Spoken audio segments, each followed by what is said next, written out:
নৈতিক অবক্ষয়, আর্থিক দুর্নীতি, স্বজনপ্রীতি ও বেতন বৈষম্যসহ নানা অনিয়মের অভিযোগে রাজধানীর ধানমন্ডির কাকলী হাই স্কুল অ্যান্ড কলেজের অধ্যক্ষের পদত্যাগ দাবিতে মানববন্ধন করেছেন স্কুলটির শিক্ষক শিক্ষার্থী ও অভিভাবকরা। মানববন্ধনে তারা বলেন, প্রতিষ্ঠান প্রধান দীন মোহাম্মদ খান তার অনুসারীদের নিয়ে বৈষম্য বিরোধী ছাত্র আন্দোলনে অংশ নেয়া ছাত্রছাত্রীদের তালিকা তৈরি করে পুলিশকে দেয়। কিন্তু 5 আগস্টের পট পরিবর্তনের পর তিনি ও তার অনুসারীরা ভোল পাল্টিয়ে ফেলেন, এখনও নানাভাবে হুমকি দিচ্ছেন বলে অভিযোগ শিক্ষকদের। মানববন্ধনে তারা বলেন, অধ্যক্ষ দীন মোহাম্মদ তার অনুসারীদের নিয়ে সাধারণ শিক্ষকদের ওপর দীর্ঘদিন ধরে নানা অত্যাচার করে আসছেন, বাদ যায়নি যৌন হয়রানিও।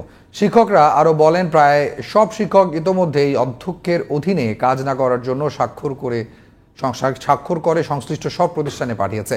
স্কুলটি যাতে সুষ্ঠু ও দুর্নীতিমুক্তভাবে চলতে পারে সেজন্য সরকারের কাছে আবেদন জানান শিক্ষকরা।